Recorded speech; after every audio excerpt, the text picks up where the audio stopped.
was saying that it's not started, but now it's working. Okay. Yeah. It's, well, thank you very much. I think it would be fine to wait just maybe a couple of minutes. So. Oh yeah, sure. Yeah. So let's wait. I want to try something, and I'm not sure it's going to work, but let's see. I might have to log in and out again.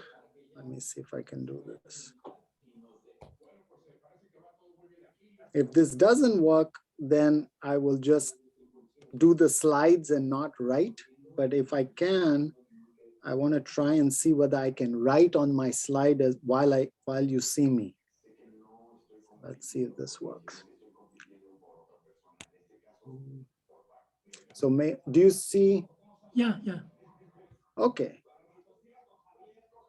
Recording in progress.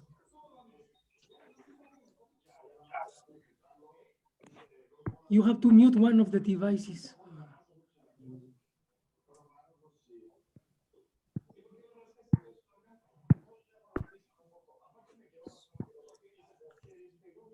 Can you hear me? Yeah. Okay. Yeah. Share screen.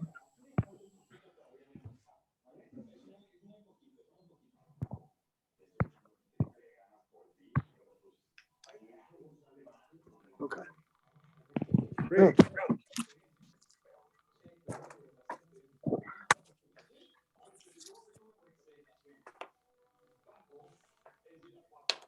Let's see if this works. Oh, there's some echo, right? Yeah. Oh, I see why. Okay, let me try the other one. No, I think it should work. I'll just try to disable the microphone in one of your. Yeah, to mute one of the devices, you have to. Is this better? Yeah, this is much better. Yeah, perfect. I just I muted one of them. Great. Yeah. You can see the slide. Excellent. I tried to make this work before and it didn't work, so I'm glad it works now.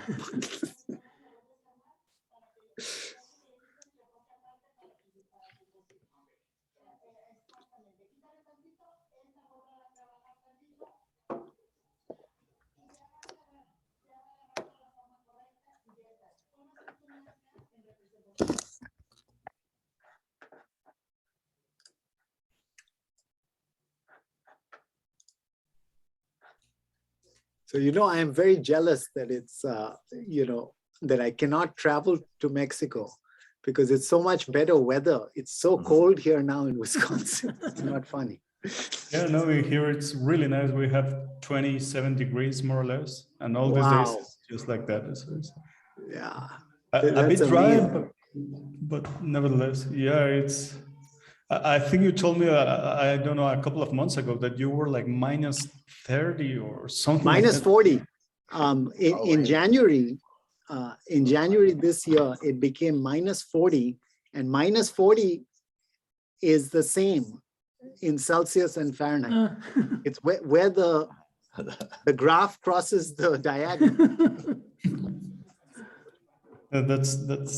That's insane. It's way too cold. It's insane. It's like, I grew up in Calcutta, which is very similar to, weather in, like, say, Mexico City or something. So yeah, so, for me, it's crazy.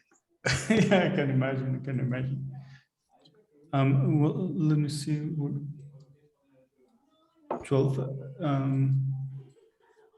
don't know. Probably we can start. Yeah, I think we should start. So just one thing, the YouTube video, or right now we won't upload this to YouTube. It will be uploaded tomorrow because we don't have the credentials to do so. Oh, sure. Yeah, so it will be tomorrow available. Now, let me just introduce you. Well, welcome everyone to the Seminario Tartaglia of this week. Today's talk will be delivered by Dr. Tushar Das. Dr. Das is a professor at the Department of Mathematics and Statistics at the University of Wisconsin-La Crosse. His research includes dynamical system, number theory, in particular Diophantine approximation, and his papers have been published in important journals such as Ergodic Theory and Dynamical Systems, the Proceedings of the Mathematical American Society, the Proceedings of the American Mathematical Society, among others.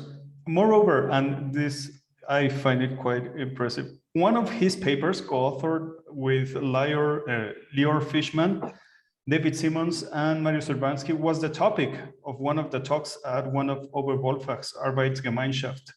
So without further ado, let's welcome Tushar and thank him for accepting the invitation. Thank you so much, Gerardo. It's a great pleasure to speak about this at this seminar, and I only wish that I could be there in person, but maybe in the future when travel will become more normalized, this can happen. But in the meantime, let's work with this. At any time, I put in the chat the files. So both the slides, you can download them from the chat. And I've also put the papers that I hope to talk about. Okay. And if you download the slides, many things have links. So, you can click on these links and go to places as long as you are connected to the internet. All right, so a few words, because I'm very excited that I'm speaking at the Seminario Tartaglia. And of course, everyone in this audience knows, but maybe for YouTube audience, a couple of words, that we're living in times where several big, powerful countries are waging war against less powerful countries. And we must remember that Tartaglia was born of war. His father was murdered when he was about 6 years old. And when he was about 13, French soldier actually attacked him while he was hiding in a cathedral. And he sliced his jaw open, and the sword went in and actually pierced his palate. And he had a huge scar at the lower part of his chin. And he used to stammer. He was obviously under a lot of trauma. And when his mother and sisters nursed him back to health, he started to be called Tartaglia, the stammerer. And he would never shave, and he grew a beard to camouflage the scar. It's amazing. Now, one of the other things about Tartaglia is that he used to participate in mathematical competitions. This, I think, more people know about. And so he would, present problems for his audience to solve. And so I hope that since this is the seminar Tartaglia, I have lots of problems for you to solve. So please solve some of these problems. They're quite interesting. And you will find them challenging. I don't know if they're as challenging as Tartaglia's problems. Okay, all of this is joint work with my brilliant collaborators who all come from the wonderful state called Texas. I start with a quote about Texas. I've said that Texas is a state of mind, but I think it's more than that. It's a mystique closely approximating a religion. Maybe you know where this is from. It's from John Steinbeck's Travels with Charlie. So anyway, these are Lior, David, and Mariusz. Mariusz is my PhD advisor. David and I graduated in 2012 with our PhDs under Mariusz's supervision. And many projects started when we started grad school, and they continue today. So Lior joined the department in Texas where we were doing our PhD.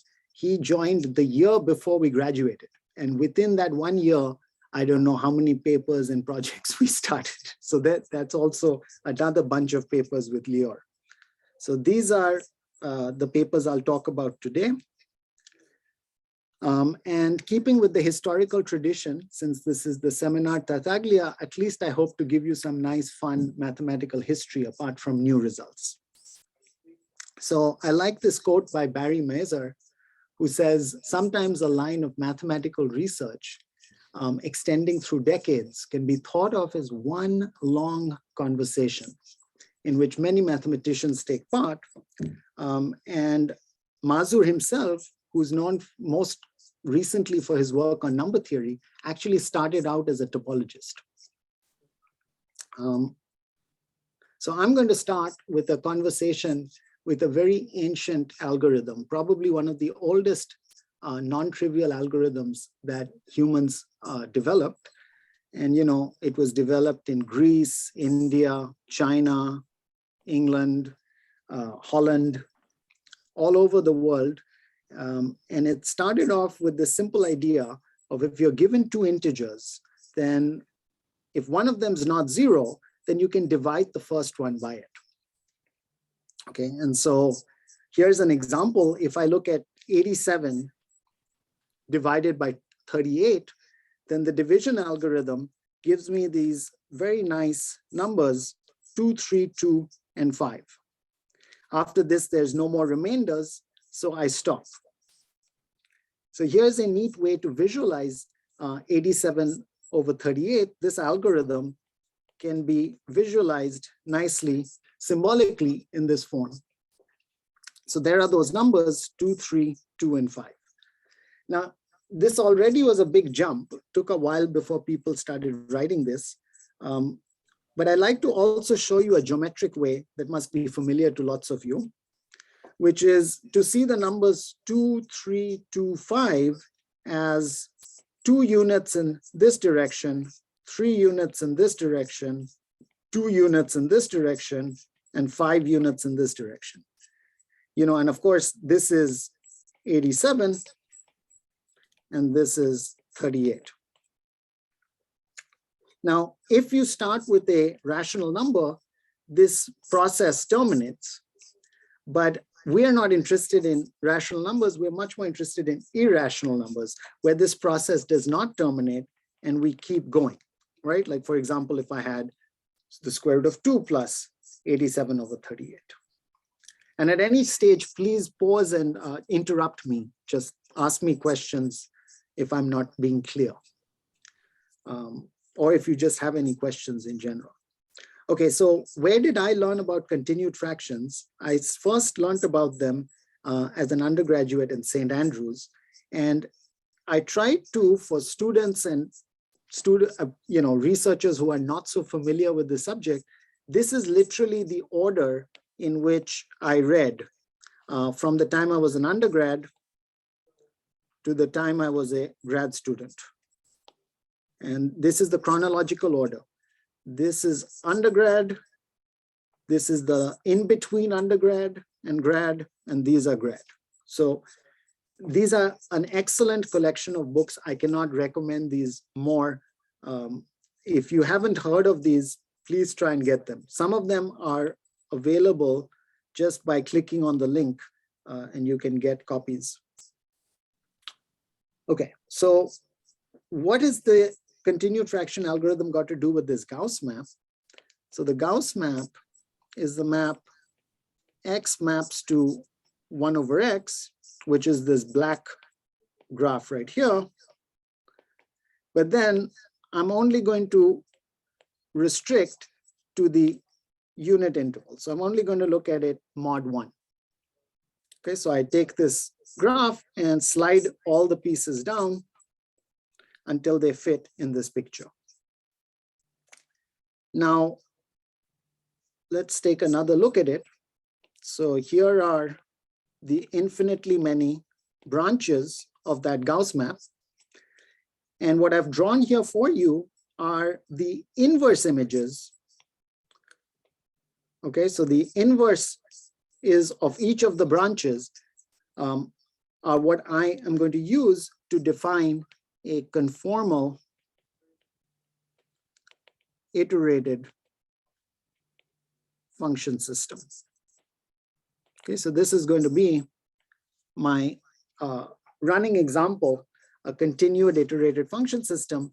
And the elements of this function system are each of these maps that I'm highlighting. Okay, so this is the picture you should maybe keep in mind. Now here come some formulas to define this. So each of those inverse branches that I drew for you are of this form. So they are Mobius maps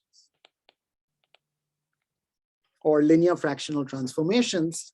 And they're of the form, if I pick, okay, for me, these are, in this talk, these are the natural numbers. And if I pick an I in the natural numbers, then I can define such a map. Okay, and each of those are the inverse branches. So the Gauss map itself can be capital G, and then it has infinitely many branches. So this collection of maps, G sub I, if I restrict to any subset of the natural numbers, gives me what I call a Gauss CIFS. Okay, so a Gauss-Conformal iterated function system. And if I say the Gauss CIFS, I use all the natural numbers. Okay, so each of, you can see there's several choices. A particular example could be, let's say I is evens. So then all of these GIs would start with G2 of X, G4 of X, etc. Okay, so this would be the collection. If my alphabet, I often will call this an alphabet, consists of the even positive integers. Here's some more notation. So if someone gives me a word of length n, so this is a word of length n, and each of the elements is in the natural numbers. So this is a word of length n.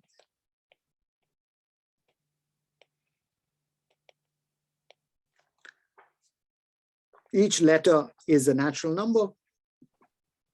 Then you can form the composition of those Mobius maps corresponding to these natural numbers.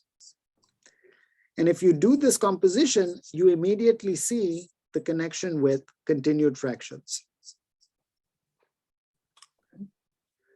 So in particular, if I plug in 0, I get the continued fraction starting with 0 and then having these entries. Mm-hmm. Now, what am I going to do with these maps? I'm going to take the limit of such objects as the length of the word goes to infinity. Okay, so if omega is of this form, I could say the length of omega is n. So I want to take the limit as the length goes to infinity. Okay. If I do that, the set of limit points, or the limit set, is called f sub I. Okay, and you can define it formally in this form. If you don't like thinking of it as limits of compositions of maps, another standard picture for beginners, you know, when you have the middle third Cantor set, you can think of this as a conformal iterated function system where there are two maps, phi1 and phi2. And so what this is saying is that the union at the nth level are all these images. And then if I take the intersection, as I keep going down, I get the Cantor set. Okay, so it falls under the same framework. Please ask me questions. You know, I don't know how familiar. Gerardo, of course, is familiar with this notation, but I don't know about others. So please say, hey, I don't know what you're talking about. Please ask me. Okay, so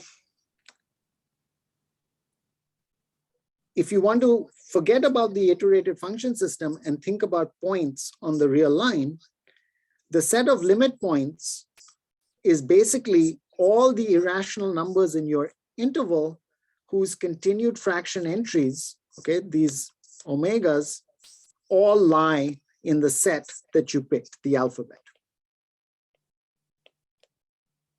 Okay, so these are all irrationals. So for example, if I looked at F even, this means these are all the irrationals whose entries are even positive integers. So this would mean, you know, the set I is just even positive integers. Okay, so before, let's do a little historical break. So if you are bored with fractal geometry, let me give you a few beautiful theorems which are purely topological. And for those of you who have studied fractals, you know that fractals involve metric. They're not a purely topological notion. But I like these because this is sort of the birth of fractal geometry in my mind. So there are two spaces that I want you to consider: the Cantor space and the Baire space.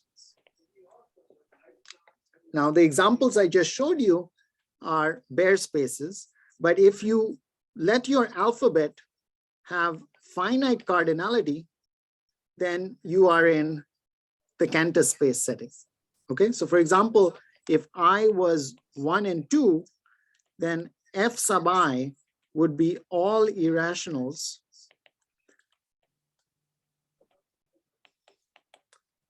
in the unit interval where all the AIs are either 1 or 2. Okay, so this would be an example of such a set. The one where I did I is the evens would be homeomorphic to something like this. Okay, so what are these classical theorems? So the Cantor space is the unique, perfect, non-empty, compact, metrizable, zero-dimensional space. Okay, this is topological dimension. And a few years after Brouwer proved this, Hausdorff and Alexandrov, pretty much independently, could show that every non-empty, compact, metrizable space is a quotient of the Cantor space. Okay, so they are ubiquitous. Everyone who works with a compact metric space is working with a quotient of the Cantor space. So this is a fun exercise if you have never seen this before. For the Baire space, there is a similar characterization. So Alexandrov and Urison showed that, like the Cantor space, there is a characterization of the Baire space. So now it's the unique, non-empty, zero-dimensional Polish space. And Polish means separable. Okay, so there's a countable dense subset and completely metrizable. So it's metrizable, and with a metric that induces its topology, it's a complete metric space. So every Cauchy sequence converges to a point in the space. And there's an extra condition that says all of whose compact subsets must have empty interior. Okay, so this characterizes the Baire space up to homeomorphism. So there's a similar statement as the Hausdorff-Alexandrov theorem, and that was actually produced before all these results. And it says that every non-empty Polish space is a quotient of the Baire space. And therefore, every non-empty Polish space is a quotient of the irrational numbers via our continued fraction expansion. Okay, so this is, continued fractions meets fractal geometry and topology. Okay, so if you are bored with the rest of my talk, here are some really beautiful theorems. So try and prove any one of them. So these zero topological dimension sets, they might have zero dimension, but they are big in other forms, right? So maybe it's sad because, you know, their topological dimension 0, maybe they're invisible to Lebesgue measure. Maybe Lebesgue measure gives them 0 measure, but they still have some large number of points in it, and they can have large number of points in it. And so how do you measure such very, very fine geometric sets? So the answer is a concept discovered by Felix Hausdorff. Now, almost everyone in this audience has heard of Hausdorff, but I'm not sure how many in the audience have heard of Paul Mongret. They are the same person. So Hausdorff led a very interesting double life, and almost half of his life he spent writing as Paul Mongret. And if you click on this link, you'll find out more about them. Yeah, and most students, so Raphael, I think almost 99% of students when I speak, they've never heard of Paul Mongret. Even mathematicians at seminars, they don't know Mongret. If you click on this link, you'll find a very nice article about this double life of Felix Hausdorff. Now, Hausdorff dimension is, morally, it's a way to extend topological dimensions so that it can measure sets that are still, you know, invisible to Lebesgue. So here's the formal definition. Maybe you know it, maybe you don't. It's something. So the Hausdorff dimension, let's say of a subset of Rd, is the infimum of exponents such that for every epsilon, there's a countable cover of your set such that what's called the cost of this cover. So you take the diameter of every set in your cover, you raise it to the power s, and you sum over the cover. This cost should be less than epsilon. Okay, so for every epsilon, there must be a cover such that the cost is less than epsilon. Okay, so that's the definition.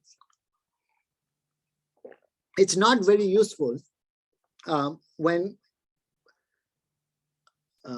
computing the dimension of a set. So I'd like to popularize the way I like to think about Hausdorff dimension, and it never uses the definition. So the working definition is really what I call the Rogers-Taylor-Trico-Cutler density theorem. Parts of this were known to Rogers, Taylor, and Trico, but it was Colleen Cutler who in the 1980s put it all together in one nice paper in the mathematical proceedings of the Cambridge Philosophical Society. Okay, so this idea is that there's actually not one fractal dimension that's important, the Hausdorff dimension. There's two. There's a Hausdorff dimension and there's a dual called the packing dimension. So to describe these two dimensions to you, I'm going to introduce upper and lower pointwise dimensions of a measure. Okay, so this mu is a measure on Rd. Okay, so just think a very nice situation, you know, Rd is a locally compact, you know, Polish space. Mu should be a nice measure, let's say Borel measure. And you can define the lower and upper pointwise dimensions of this measure mu at a point x. Okay, so you take the lim-inf and the lim-sup of this ratio. So these are definitions. What's the theorem? The theorem says that if you take a locally finite Borel measure on Rd, then for every Borel set, if you get a bound on one of these lower or upper pointwise dimensions, that bound translates to a bound on the Hausdorff dimension and the packing dimension of A. Okay, so let's see how it works. If you can bound the lower pointwise dimension above by S, then you get an upper bound on the Hausdorff dimension. Okay, Analogously, if you bound the lower pointwise dimension, a lower bound greater than or equal to S, then you get an analogous lower bound for the Hausdorff dimension. Okay. Now, of course, there's this added condition. Your measure should know something about your set, right? Like it shouldn't be invisible to the measure. If you replace the lower pointwise dimensions, okay, if you replace these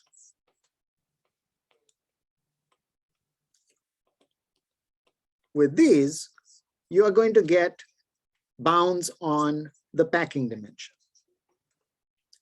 Now, again, several people don't know this relationship, but they should, because if you are dealing with a fractal, then if you have some information about Hausdorff dimension, you should immediately ask the question about packing dimension.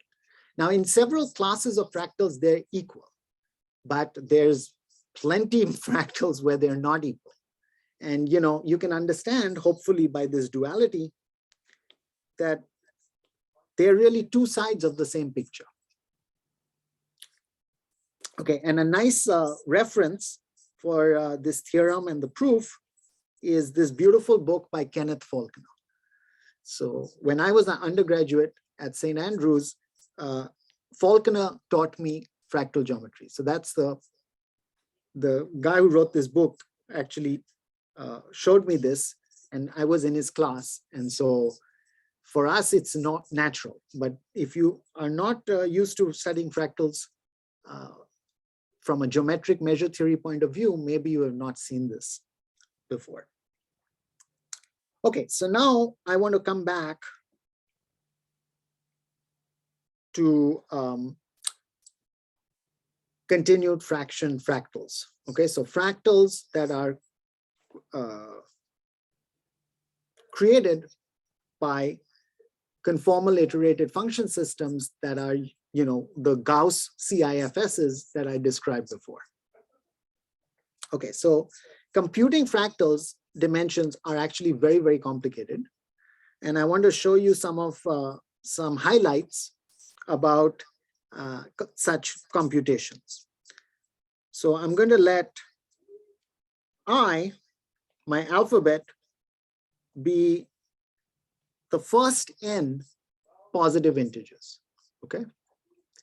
And I want to look at all irrationals whose continued fraction digits are in this set, okay? And I'm calling it f less than or equal to n.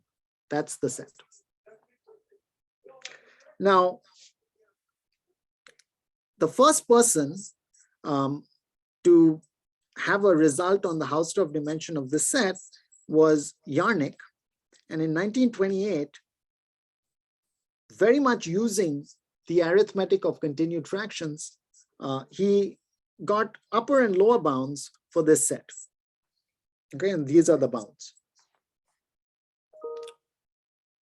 Okay. Soon after Yarnik,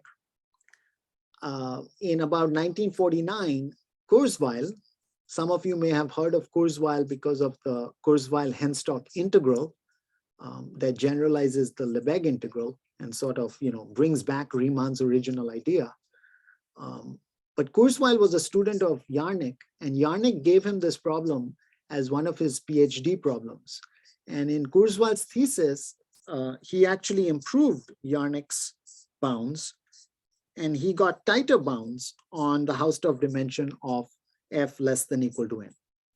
Okay, so these are the bounds that Kurzweil got. Now, my mathematical brother, David Simmons, who I mentioned on the second slide, has a generalization of this result of Kurzweil, where instead of looking at irrational numbers, you're looking at irrational matrices. So this is a higher dimensional Diophantine approximation. So if you're interested in that, you can look at this paper, which I think is an absolute breakthrough paper. It's amazing. If you can improve on Simmons bounds, then I think that's a major, major result in Diophantine approximation. It's very tough. The paper is, extremely technical. It's about 60 pages. Okay, so the next character in this story about the Hausdorff dimension of f less than equal to n was Hensley. Now, Doug Hensley, who was at Texas A&M, in 1992, came up with this amazing asymptotic formula for the Hausdorff dimension of f less than equal to n. And when I saw this formula for the first time in St. Andrews, it's a very, very haunting formula, right? Especially if you have some like for number theory, complex analysis, maybe mathematical physics, you look at these numbers and lots of questions start to come up. You're like, where are these coming from? What do they have to do with this problem? I'm going to pause, and now I'll come back to this result in a second, okay?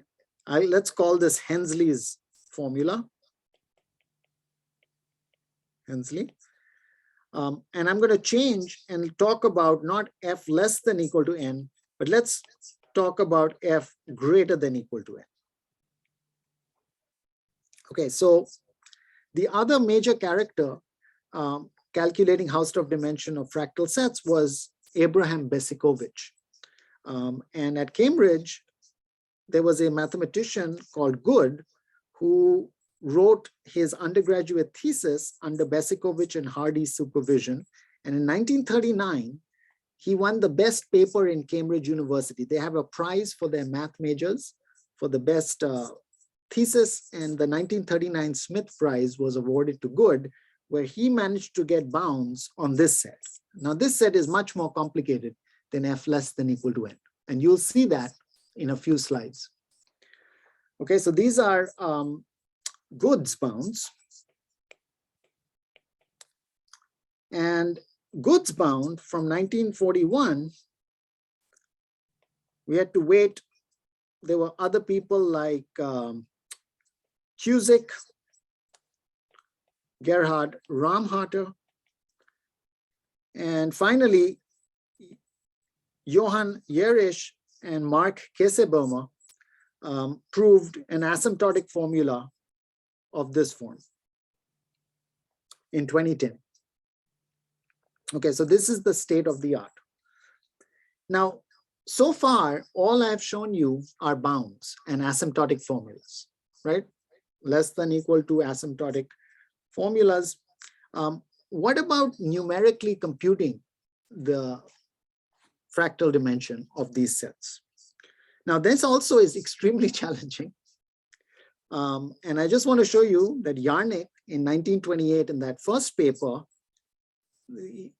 he got this bound for f less than equal to 2. Okay, so this is the set where I is just 2 elements. So our maps are these 2 maps. Nothing can be simpler. This is the most basic of all these Gauss CIFSs. Okay, so as you can see, people tried to get better bounds, and they started using various different techniques. Yarnik and Good were using certain techniques. Bumby was using different techniques. Hensley onwards, we started seeing the use of functional analysis. This was a new idea. And you could see that once you used very, very sophisticated ideas from functional analysis, finally in 2018, Polycott and Jenkinson got 100 digits. And this is, rigorous 100 digits. This paper in 2018 was published in Advances in Math, and it's an extremely technical paper as well. So some of these people who are, I call them wizards of dimension computation. Here are some of their pictures. Here's Mark Polycott, and here's Jenkinson. But there's many more. And I wanted to show you some of the people involved in such dimension computation with late 20th century PhDs. Their PhDs were all from 1960 to 96. Now, the story continues into the 21st century. And here are some of the characters with early 21st century PhDs who have beaten what these previous people have done. And so I want to set in the, in the spirit of Tartaglia, I want to set some challenges for these dimension computations. So I call this the 2020 challenge. And I stated it first in June 2020 at the Fractals and Related Fields conference, sadly online. So the first is, let's just look at our sets, dim age f less than equal to n. Can you create an algorithm that will produce 2 to the 10 digits in, this second part is, it's okay if it's 2 to the 3 hours, that's fine. But it shouldn't be like, more than 1 day, that's too much. And there should be 1 laptop used. Don't use cloud computing. Okay, so one, you can have a fancy laptop, but it shouldn't be more than a laptop. And this same problem, I call it 2 to the, right? So this is the 10, this is the 2, this is the 0. So this 2020 problem, can you do it for all the irrationals with prime number alphabets, or all the irrationals with even alphabet, or all the irrationals with odd alphabet? And of course, the analog for f greater than equal to n. Okay. So in this infinite alphabet case, which are these ones, there are some algorithms that get some estimates, and this paper actually can do more. It can give you, I think, 9, maybe 10 or 11, but then it loses, and you'd have to wait for more than a day, and that's too much time. So this is a start, but it's not the end of the story. There's a lot of work to be done there. And in the finite alphabet case, I've only given one example of a finite alphabet case. Here's the paper I mentioned with the 100 digits. This was recently improved by Polycott and Polina Vitnova and Oscar Bantlo and Julia Slipanchuk. And they have some very interesting ideas here where they can compute, I think in this paper, they can compute, 300 digits in far less time than Jenkins and Polycott. By the way, Jenkins and Polycott uses periodic points, and periodic points grow exponentially fast. So to get 200 digits is impossible. To get 115 digits is also kind of impossible if you use Jenkins and Polycott. So they need a completely new idea in this 2020 paper. Okay, so these are some fun challenges. If you say, okay, this looks pretty simple fractal generated by a few maps that are Mobius maps. What could be more simple? Let's try and solve one of these problems. Now, if these problems are too simple, a little more advanced problem is, let's take a Kleinian group that's called, that has a limit set that's called the Apollonian gasket. Now, there are some bounds on the Apollonian gasket by Kurt McMullen that improved bounds by Boyd from the 70s. But I think even 30 digits for this fractal is unknown, completely unknown. Okay, so if you can do half of 2 to the 10, that is already very, very big progress. Okay, so let me come back to those bounds. So I took a break. I looked at a lot of these numerical estimates. Now I want to go back to the bounds. Okay, so remember the bounds, Hensley and Good. So our results improve on both these asymptotic formulas. So the Yarnik, Kurzweil, Hensley, we've now got a complete asymptotic expansion for the Hausdorff dimension of f less than equal to n. Okay. And this is the first new result that I'm sharing with you from this group. Okay. This is what it means. There's lots of interesting questions you could ask me. Most of these I don't know the answer to. For example, what is very interesting is what are these constants? Now, if you remember Hensley, who had the best asymptotic for this set, he had these figures like 6 over pi squared, etc., right? So obviously theseCij's should recover Hensley's. I mean, if this extends Hensley, we should get his numbers, and we can. And we have a formula for all the Ci I minus 1 constants. And it has a nice closed form that I have written for you in blue. So in case you are wondering what's the next in that sequence, it's actually a subsequence, right? Like, then this is it. Now, this is only I minus 1. And so we don't have closed formulas for the other coefficients. I would be very interested to know, they're computable, but I would like to understand more about these constants. They're kind of mysterious to me. They're opaque. I mean, they come out, I'll show you where they come from in a few slides, but they're opaque. Okay, now I did say that f greater than equal to n is sufficiently more complicated. And here's the proof why it's complicated.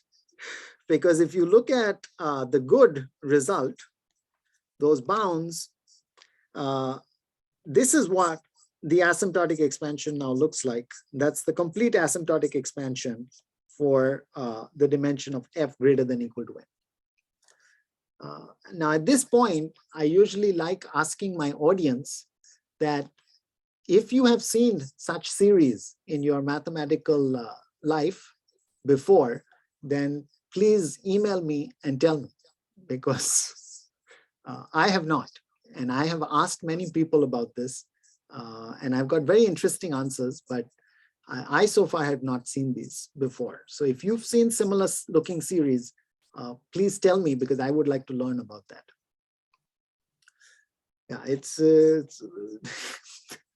they're quite, when you first work them out, they're quite incredible. They're unbelievable. Okay, now what is the heart of these expansions? So I'm going to show you how to derive both these expansions on your own. And it's very, very simple. The idea is very simple. It all depends on a functional analytic lemma or theorem. Okay, so what is this lemma? So I don't know, if you cannot read my handwriting, please ask me, okay? I'll try and do this slowly. So let's say we're in a situation, here's my notation. Okay, so script B is a Banach space. B star is its continuous dual. And LB is the Banach space of bounded linear functions or maps from B to B. Okay. I usually will use F for elements, FG for elements in B, tau sigma for elements in B star, and capital L, L prime for elements in L of B. Now, if you're not familiar with this kind of functional analysis sort of setup, there's nothing lost if you think of B being column vectors, okay, just in Rn or Cn. B star, row vectors. And L of B, square matrices. Okay, so n by n matrices. If these are columns with n entries, rows with n entries, square matrices. That, if you think that, everything in the proof will be clear to you. So some more notation. Given a f and a sigma, I can define sigma f obviously to be the scalar. So if you plug f into sigma, you get a scalar. Now, of course, if you think of these as row and column vectors, it's just matrix multiplication, right? Similarly, if I do f sigma, so if I take a row times a column, I get a square matrix, and this is the formula for how that matrix is evaluated. If I take a row vector and I take a square matrix, I can get another row vector by left multiplication. And here is the formula. If you don't like this matrix or tensorial notation, you can always use the classic functional analysis notation, okay? But I will not use this. This will be easier to deal with. Okay, now we want to talk about fixed points. So F is a right fixed point of L if LF equals F. And similarly, sigma is a left fixed point for L if sigma L equals sigma. Okay, so this is the notation. So now let's see what we can prove. Please ask me questions if you're if anything comes up. All right. So let me start somewhere. So let's start here. So here are some assumptions. Tushar? Oh, sorry. Yes, could you please go back just for a second? Yes, please, please. Yes, thank you. I just wanted to write down the last one, the left point. Left fixed point. Thank you.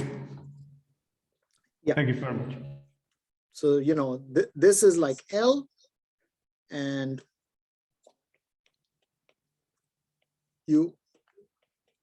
these are, you know, sigma, these are F, and these are saying you're a fixed point, right?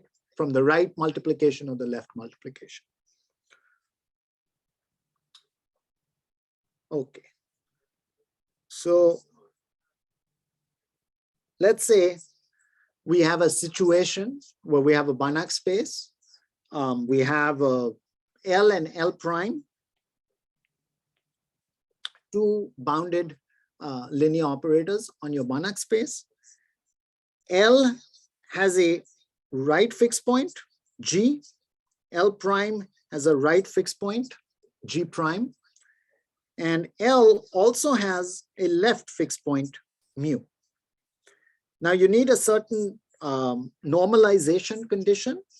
And so if you take this left fixed point and the right fixed point of L, we're going to assume that mu G is not equal to 0, because we want to divide, right? Like it's not, does not vanish. It is not a scalar that is 0. Okay. Now I want to define some terms. So let delta be our perturbation. Okay, so delta is L prime minus L, and R is L minus CG mu. Okay, what is this constant C? It's 1 over mu G, and remember we assumed that mu G is not 0. Okay, so this gives us R. Now, before we continue, you should also be asking, well, okay, we are looking at this perturbation.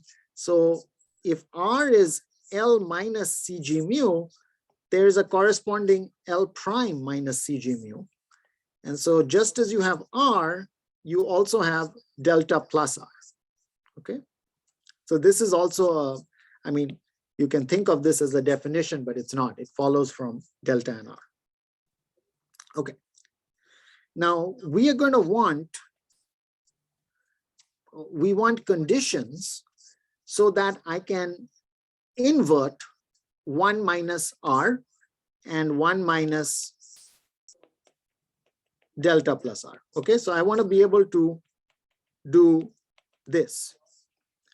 Okay, so first, to get 1 minus r to be invertible, I need the spectral radius of r to be strictly less than 1, right? So then I can just treat it like a geometric series. Now, the next thing I want you to focus on, the next thing I want you to focus on is that, okay, fine, 1 minus r is invertible. We're going to call it q. I also want that to happen for delta plus r. So let's call A 1 minus delta plus r inverse, okay? So for this to make sense, for this series to converge, I need an assumption. So I'm going to add this assumption. And really, you should think of this assumption as an assumption that guarantees that this series converges. Okay. So the characters so far, delta, r, delta plus r, q, and a. Okay, so this one's related there. This one is related there.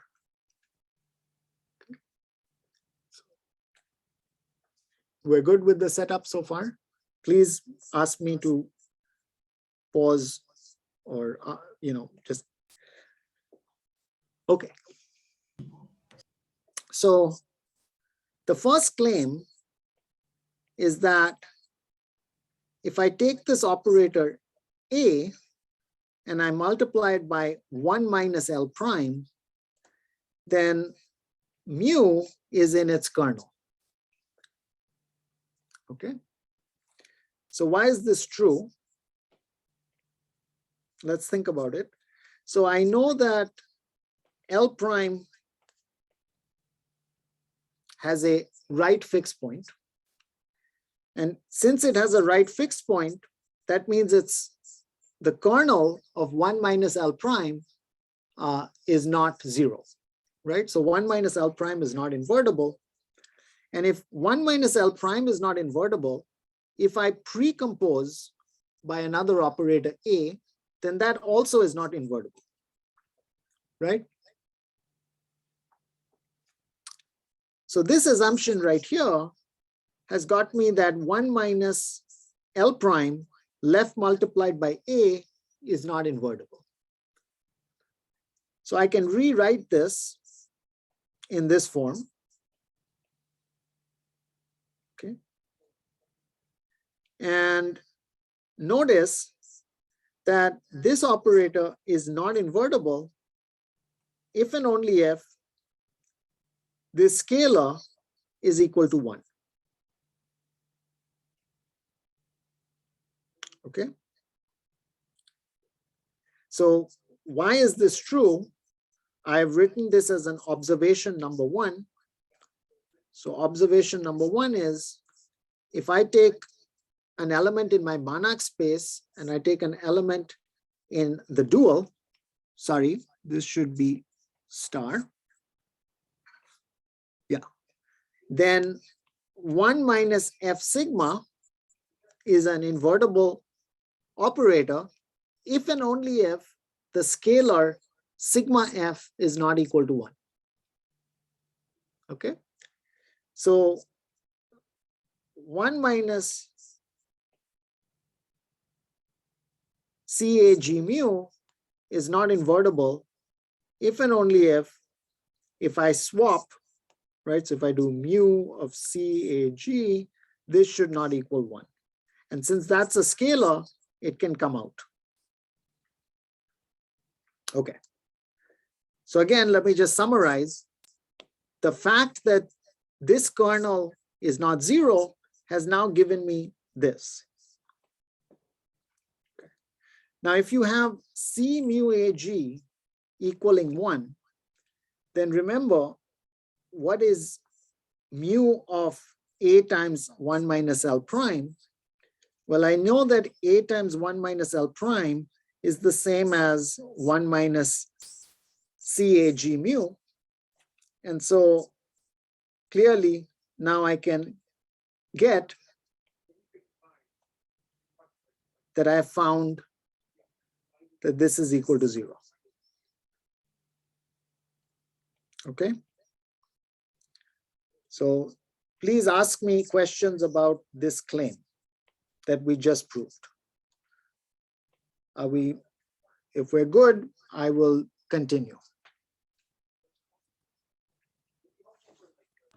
I think it's okay. Okay. So there are no questions about the claim. So keep this in your mind. Now, before I go to the next slide, I want to just quickly tell you what these two observations are, 2 and 3.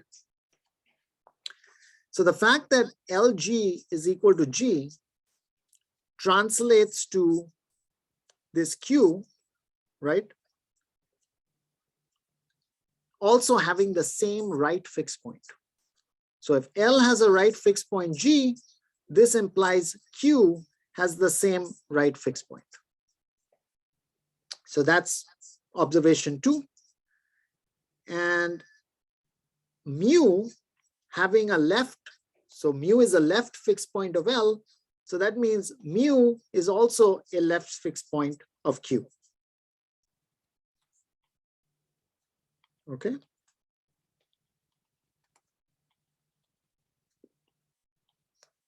We're going to use this very soon.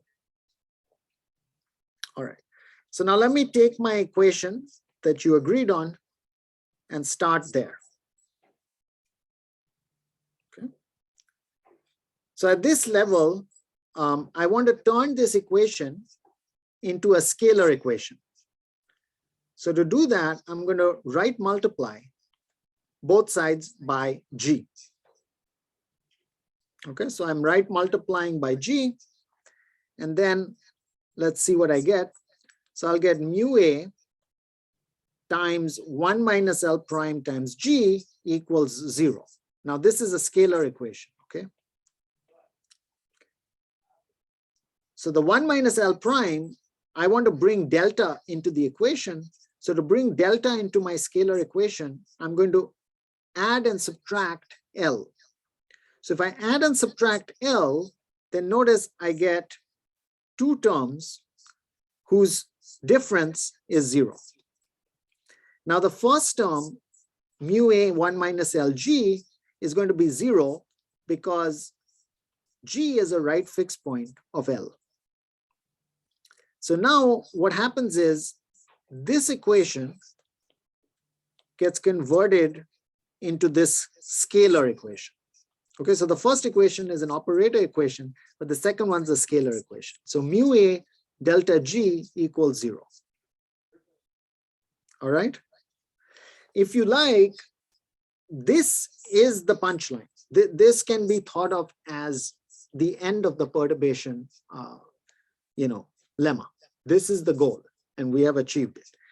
What these next 2 boxes are doing is that they are rewriting this equation in a way so that you can see Q and delta appear. Okay, so this is now just some algebra. So what are we going to do? Keep mu, keep delta G, and look at the A. So the first thing to notice is that A is actually has a nice formula. A is 1 minus Q delta inverse times Q. So A has a very nice series representation. Okay. Now to see this, why is this true? Well, it follows again just straight from algebra. So if you look at 1 minus Q delta inverse times Q, Q, remember, was the sum of Rn. So that's Q, 1 minus R inverse. And now when you multiply, everything cancels and you're left with A. Okay, so if I now plug that in for A, and then I use the fact that A has a series representation, I get this equation. Okay. Now, on the face of it, this equation is very good, but I want to simplify it. Now, you remember that mu of L was equal to mu, because mu was a left fixed point of L, and this implied that mu was a left fixed point for Q. So that means this mu Q can simplify, and we can just write it as mu in this equation. So this is the punchline. Okay, let me summarize what we just did.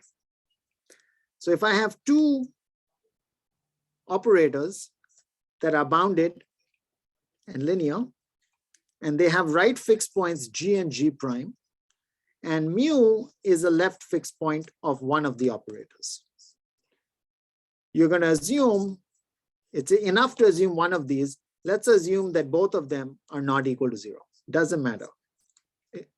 So if we define R to be L minus CG mu, and we assume that rho of R is less than 1, remember we do that so that 1 minus R inverse makes sense.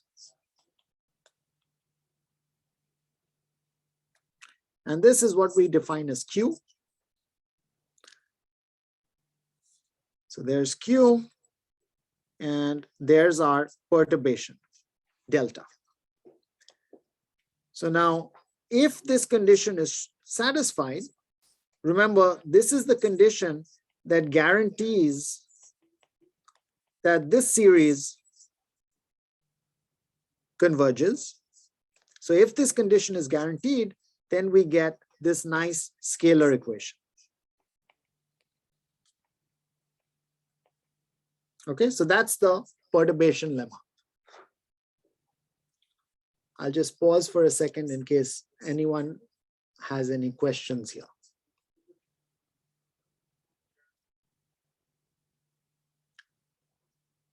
Okay. So how do we use this perturbation lemma to get these asymptotic expansions for the Hausdorff dimensions of these Gauss CIFSs?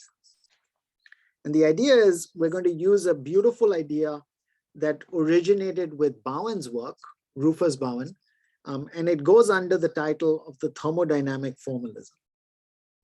Okay. So let's consider two operators, and these are often called transfer operators in the mathematical physics literature. So if you take two operators L and Ln, defined as follows.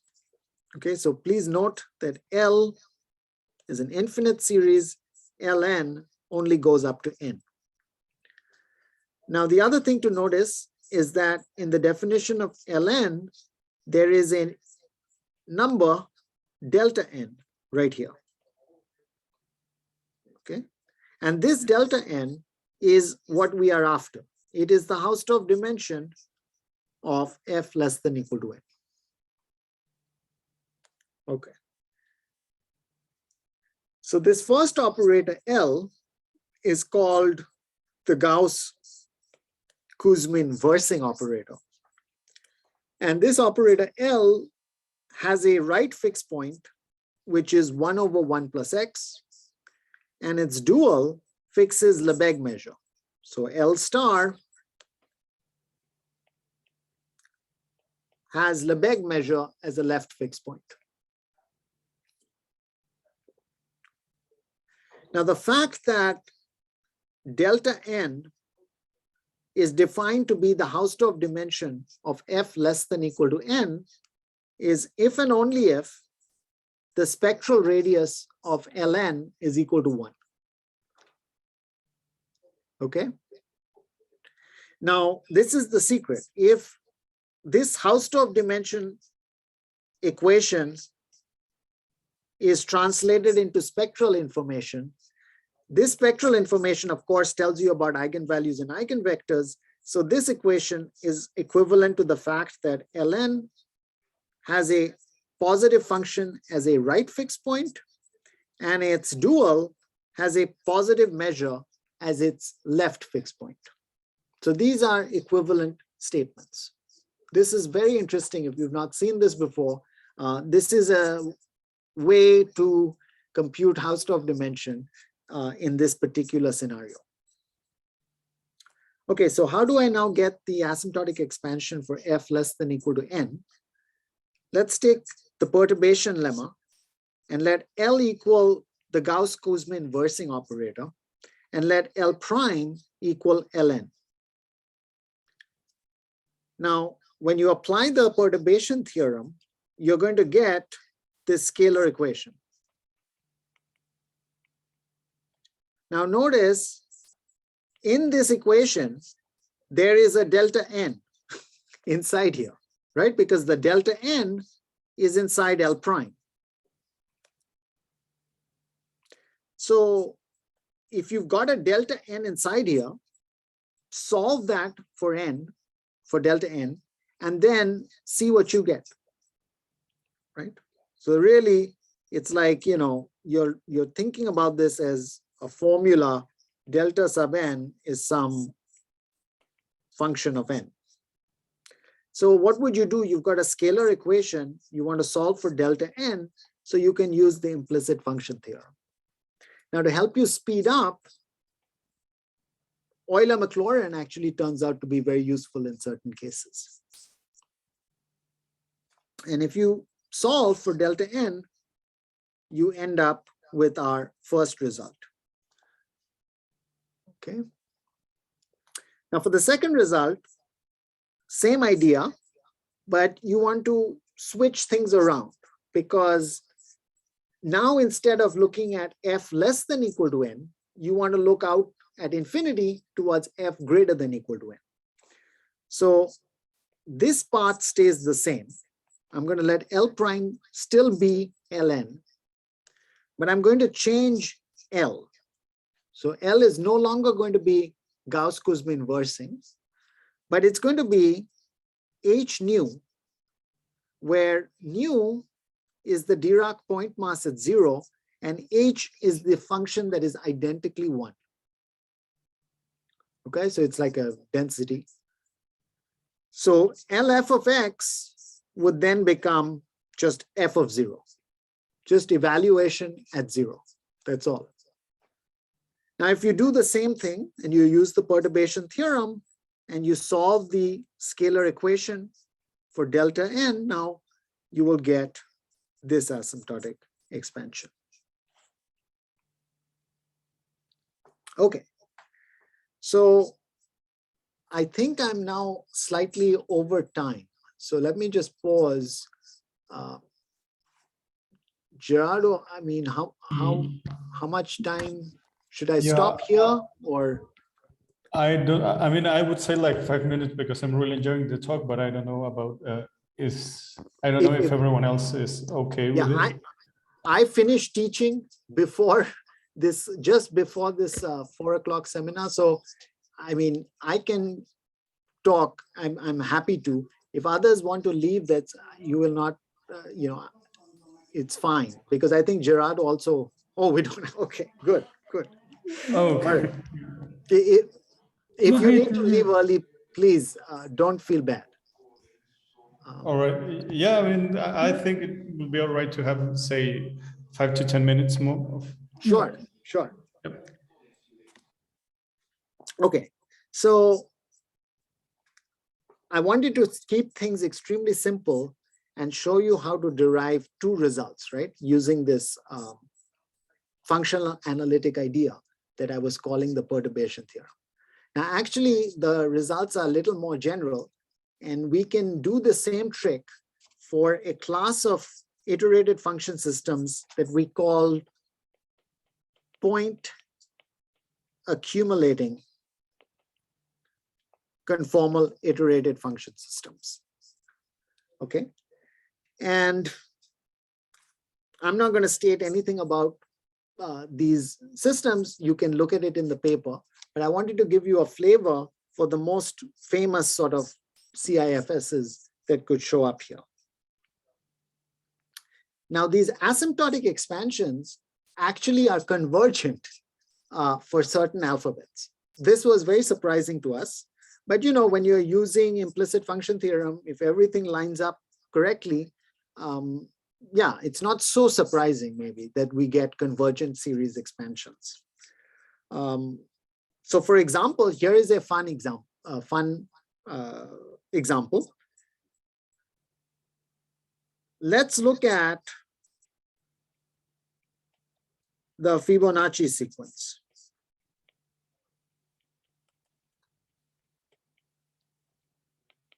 Okay, so you know the classic Fibonacci sequence.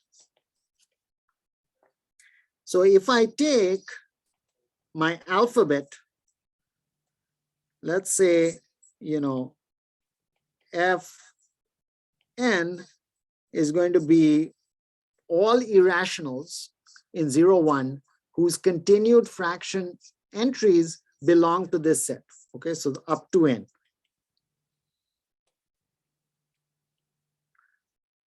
So the Hausdorff dimension of the set, let's call it delta n. Okay. Now for this delta n, we actually get a series. This is equal and there's no asymptotic. Okay, this is exact. It's a convergent series. And after you see this example, maybe some ideas come in your mind about, okay, what do you think? What else do you think would have a convergent series expansion for this Hausdorff dimension? If there's time, I will share some open problems about that. Now, again, I can't resist saying some history because, you know, I like a seminar that's titled Tartaglia because it makes me think of history. Now, most people in the West who are educated through European books and European teachers tend to call these numbers Fibonacci, of course, after Leonardo of Pisa, right? And it's interesting to me that much before, you know, Fibonacci, who was taking Arabic knowledge and translating it in Latin and Italian, much before Fibonacci, there were ancient sort of mathematicians or poets and grammarians in Sanskrit who were working in Sanskrit in India. And they had not just binomial coefficients and expansions, multinomial coefficients and expansions, various kind of recursive formulations that include, of course, the Fibonacci numbers. So, you know, in some Indian schools, these are often called Hemachandra numbers. Sometimes they're called Gopala Hemachandra numbers. And if you look at this nice article in Historia Math, then you'll find out about some of the Indian mathematicians who came across this sequence. Okay, so last few minutes. Oh, what happened? Something bad happened.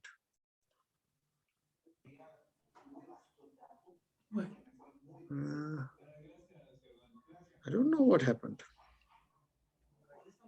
Give me 1 sec, sorry. I don't know why that happened.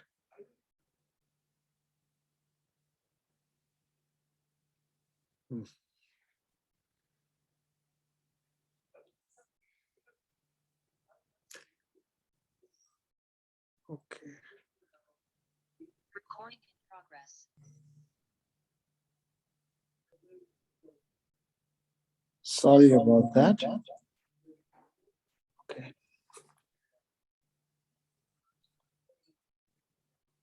Very sorry. Now it's back.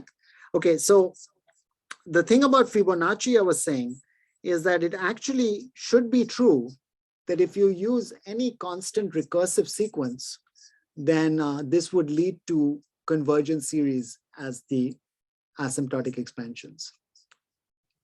Okay, so instead of Fibonacci, you could look at other sequences. That's what this bullet point is.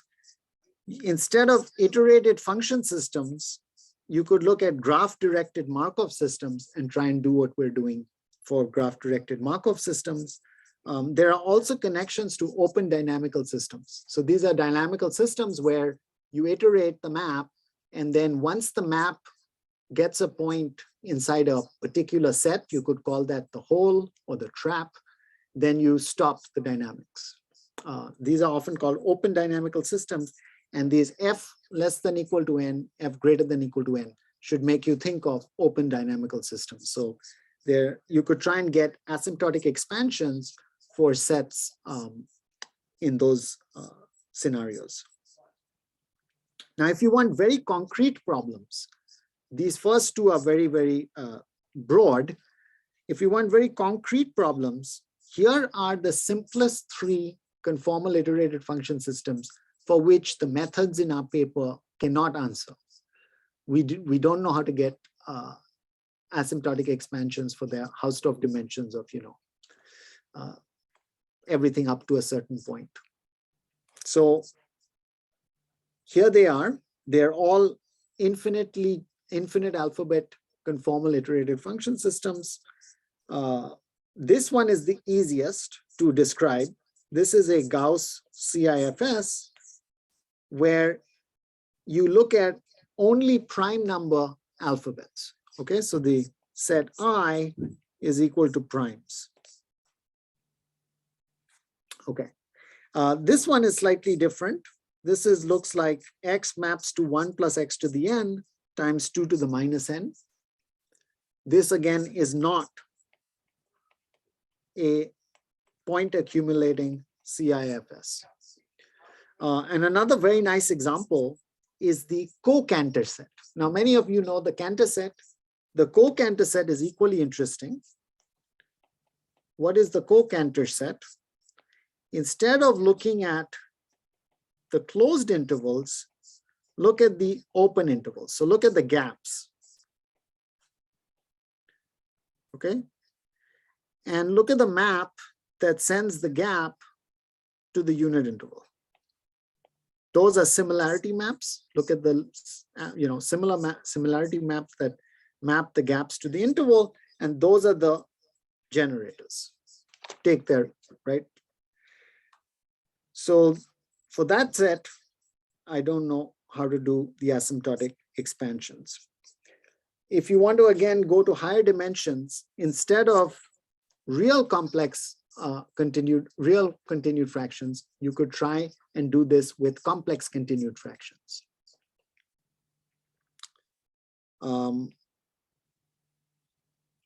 Try to work out a simple infinite alphabet self-affine IFS. So everything I've talked about above this line has been conformal. What if you try something where your system is self-affine? So that means you don't contract at the same rate in different dimensions. So this is very challenging. If you try this example, you will need a new, the perturbation theorem will not help you.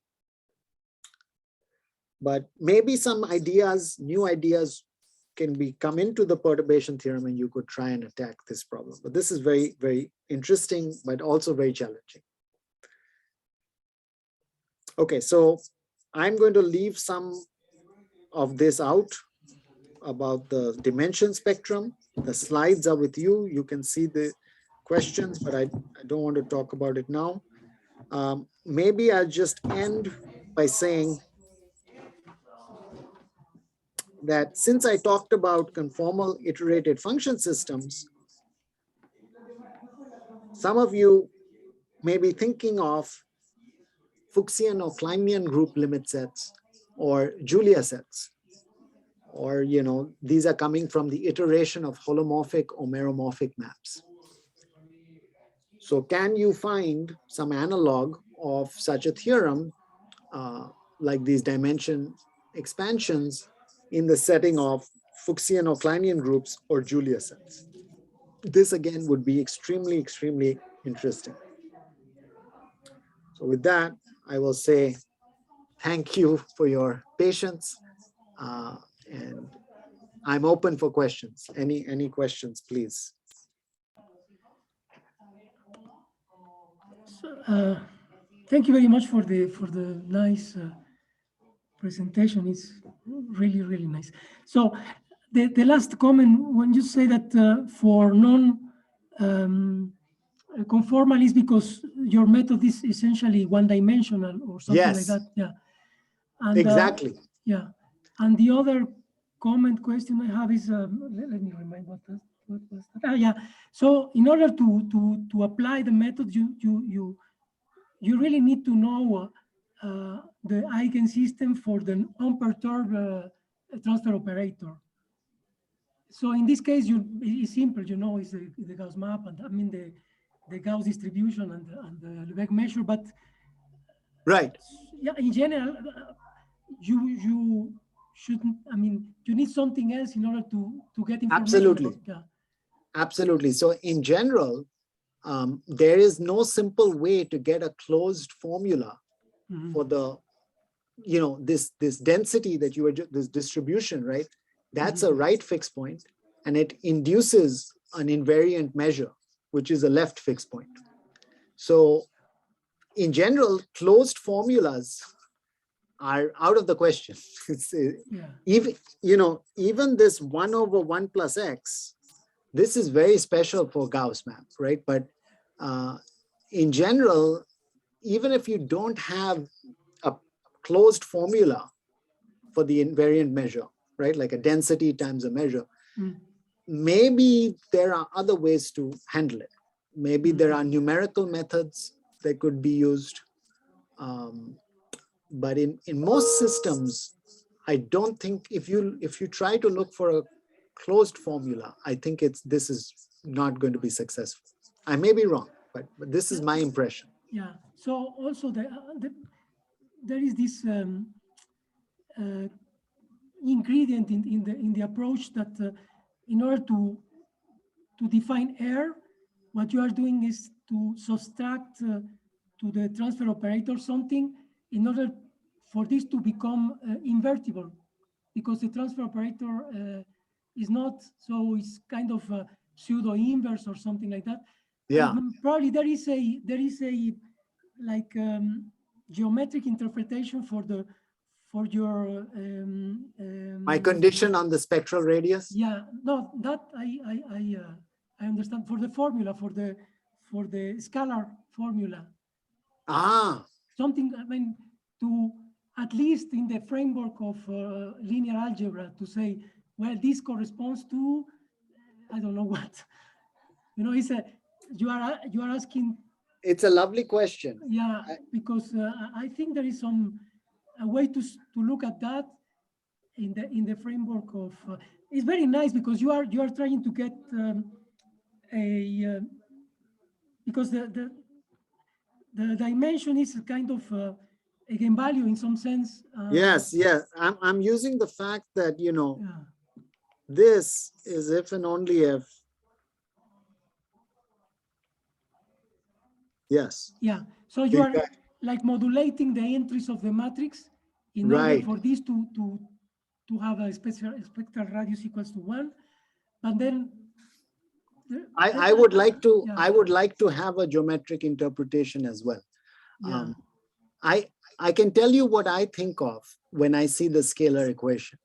So, I mean, this may be very, very vague, okay? It's just kind of fuzzy.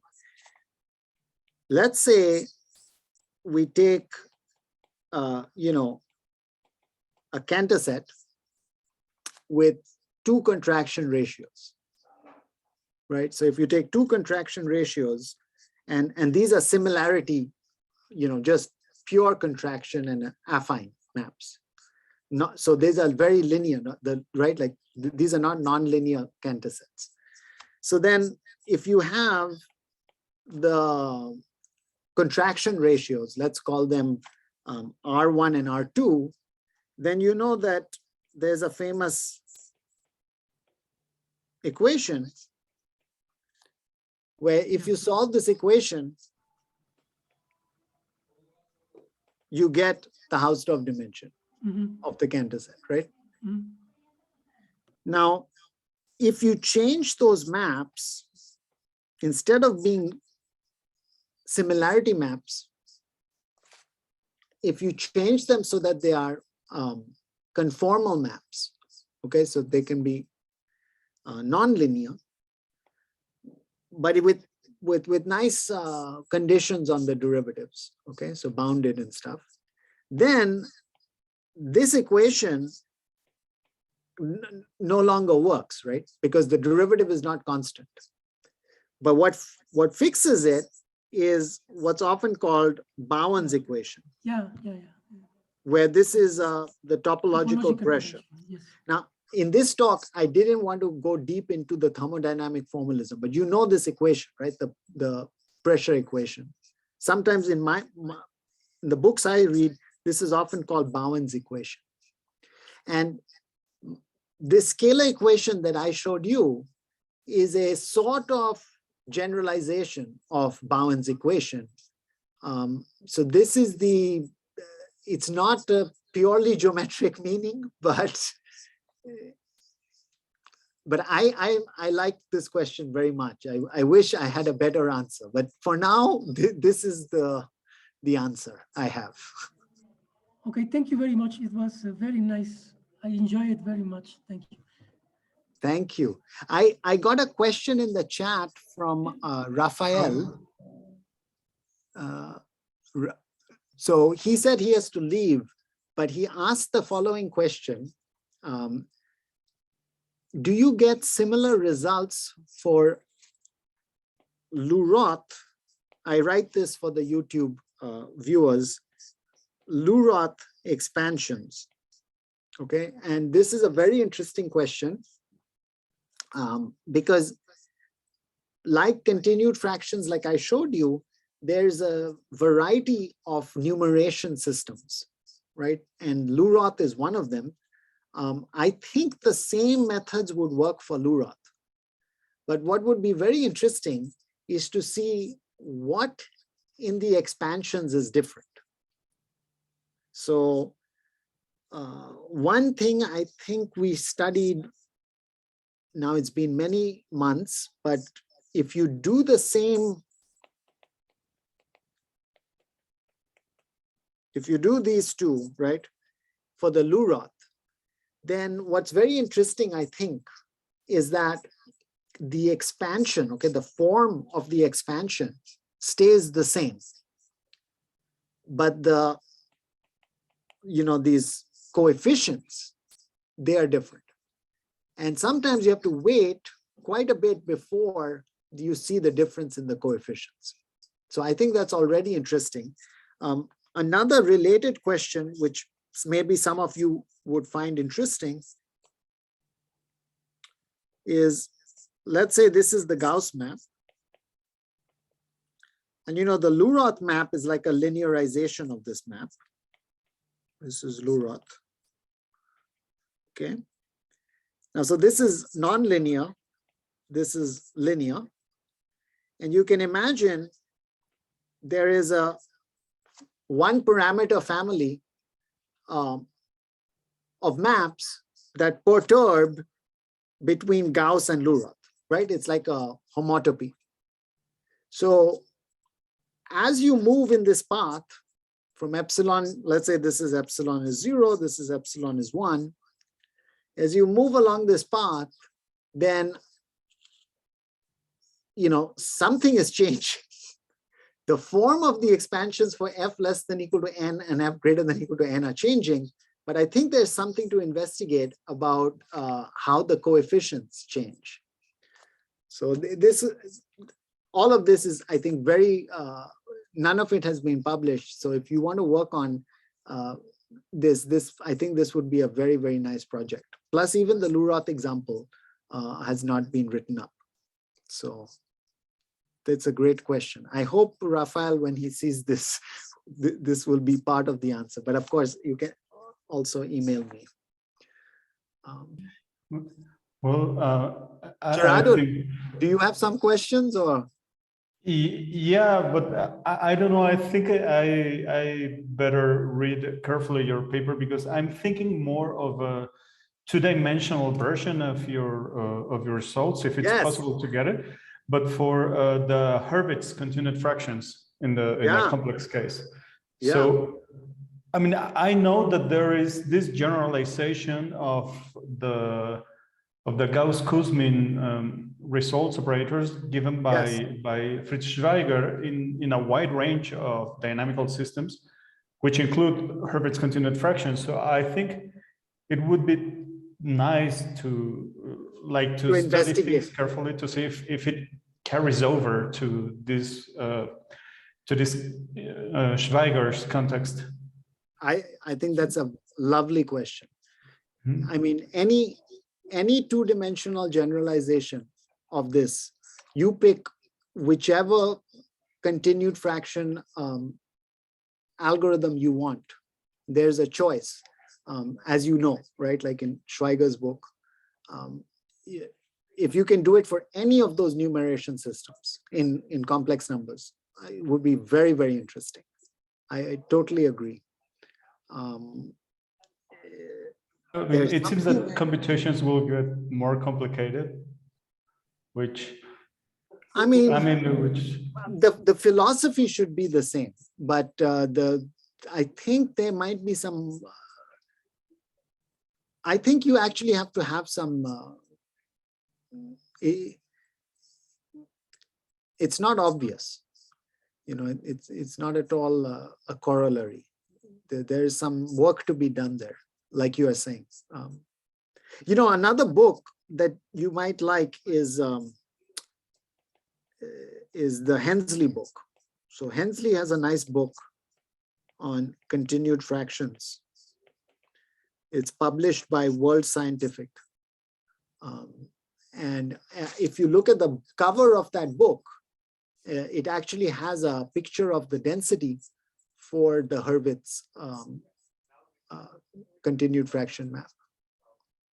So I think there's some numerical work about it, but again, closed formulas are out of the question. Yeah, no, I think that the most, the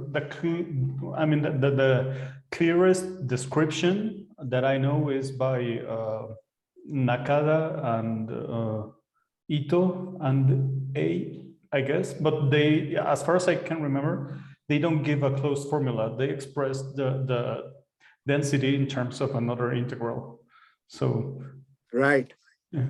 I mean, it's super interesting because if you have an integral representation, often that, you know, that's enough, right? Like you can definitely numerically approximate it with that integral approximation. So, I mean, with the integral expression, right, for the density. So it's a super interesting question, Gerardo. I really hope that you know, can get this, because Hurwitz would be lovely.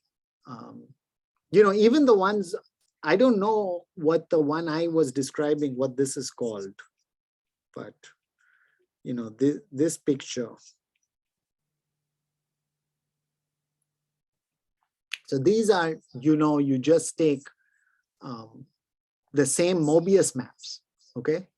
Same idea as before. You take your Mobius maps, and now you just replace the alphabet with the Gaussian integers,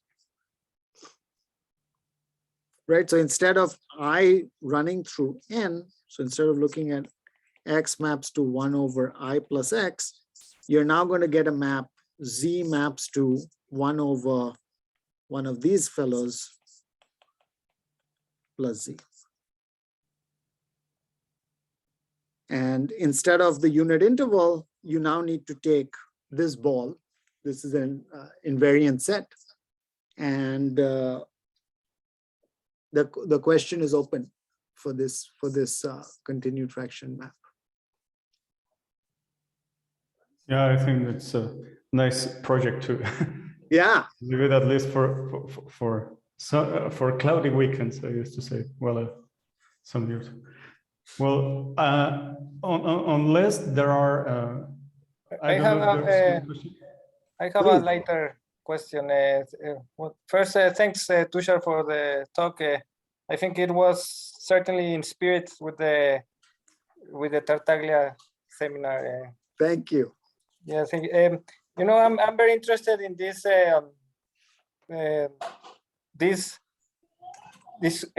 parallel discoveries you mentioned from like Indian mathematics. So I've read about the Madhava series and which is the Madhava series is like, you know, like 5/4. Yeah. So this what I don't know yet is do you know what was the motivation, the context of this? I mean, were they interested in pure math or like astronomy? Astronomy. Everything was astronomy for the infinite series. For the things like the you know, Fibonacci, which I was telling you about, this was much more deeper than astronomy. This was almost pure logic. They were doing poetry, grammar, and really they were doing the first recursion. So they had a full Panini's grammar gives you a generative grammar in the sense of Chomsky. Wow. You know, like Chomsky made these ideas very popular in the West in the 20th century. But the first ideas of this recursive language, right? This is all part of Panini. And, and so this had nothing to do with any physical application. but you know, they were interested in things like being able to recite very long poems, because everything was written in verse, and you know, you had to compress this information in a very optimal way. And so they developed these techniques to compress, you know, by using very efficient rhythm and meter.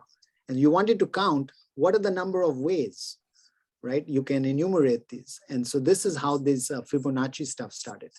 But your one about Madhava series, this is more to do with a very impressive school in the south of India.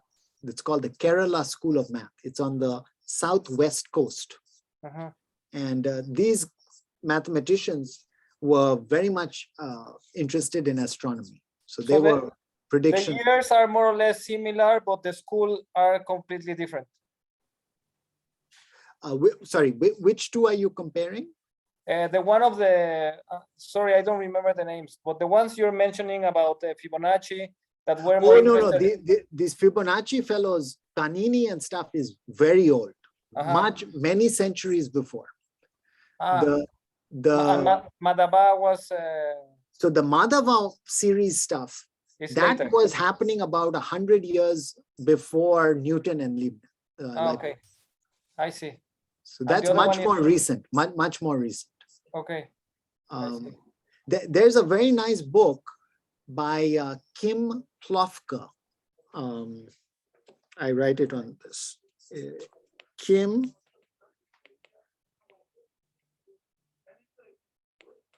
Plofka. It's a Princeton University Press. And it's a book on a survey of Indian mathematics. And this is a good one. There's another very nice book, which is much less technical. It's a very good book for, like, say, a student in a history of math class. And that's called The Crest of the Peacock. This is by J. or maybe G. Joseph. This is a penguin. Peacocks are Indian, right? Yeah. They are from Earth. Yeah. Yeah, good contribution to the world. We contributed with tomatoes. Yeah, I mean, life without tomatoes would be miserable, man. Okay, thanks for those references. I think this is very interesting. If you have questions and stuff, my slides have the email and stuff, so just feel free to Okay. to correspond. Yeah, I'll try to take a look, because I think, like like you say, most history is very Western based, and there's many things that get forgotten that were done even before. Yeah, I mean, I love this. It's because of my training. It's not me. I told you that I was learning fractal geometry from Falconer in St. Andrews. And when I was at St. Andrews, they have a very famous online mathematical history encyclopedia. It's called MacTutor, History of Math. And I studied history of math with the two people who created this encyclopedia. And so it was my favorite math class. I was doing this normal class like calculus, linear algebra, functional analysis. And then I went to the history of math class, and I was like, my God, I have no idea about all this. And it was really eye-opening for me. And then I started digging more. So I strongly recommend you it's super interesting stuff. Yeah. Oh, thanks for the references. I'll take a look. Cool.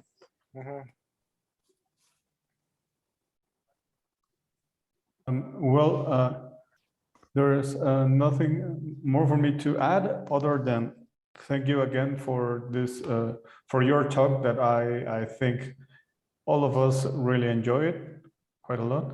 It's my pleasure. It's really nice to see you virtually, and hopefully I will see you guys in real soon. Yeah, we had already some contact with the Urbansky school. He had probably is after you left. He had a student called Marco Lopez. Yeah. I mean, I invited him some years ago. Yeah, I mean, Marco's great. He was starting when I think I finished. So very little overlap. But I know him from conferences and stuff. So, it's... I see.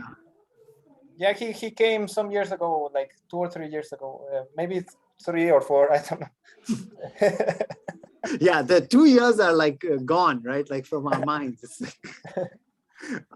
Yeah, my memory is now very bad with same for me. What happened 1 year ago, 2 or 3 is now impossible to. It's the same for me. Yeah. But yeah, we had some contact with him. He was interested in some thermodynamic formalism problems that it was nice, but we haven't seen him. Yeah, I think that currently Mariusz has a student who is going to graduate this summer. His name is Hamid, and Hamid Nedarian. And if you are, I will send Gerardo the name, and if you're interested, he's doing stuff with open dynamical systems.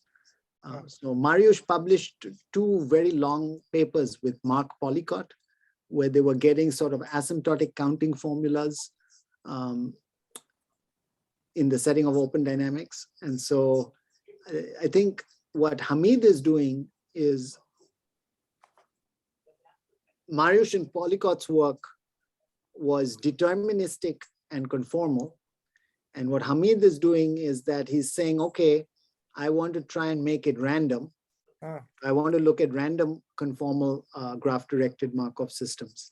And some of the limit sets he's looking at are much more complicated. You cannot model them with iterated function systems. You need a graph of iterated function systems. And they come up in the iteration of meromorphic functions. So Mariusz is an expert at this. One of the world's top experts in the fractal geometry of meromorphic Julia sets. So this is what Hamid is working on now. So Yeah, if there's, I mean, I'm just saying this because, you know, he's graduating soon. Okay, cool. It's quite interesting, complicated. Yeah, I mean, Mariusz has just completed a book, and you know, it's 750 pages long.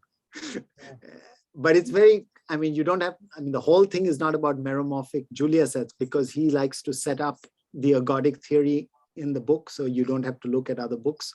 So the first 200 pages is, I think, ergodic theory, but then the book continues with this meromorphic Julia sets. So it's pretty interesting stuff. Yeah. Well, thank you very much for the references and once again for the talk. Yes. And I think we just should like give you a virtual applause and thank you again because it was a really nice talk, and thank you also for the question session. It was fun. All right. Have a good night. Yeah, you too. You too. See you. Ciao. Okay. Bye. Yes.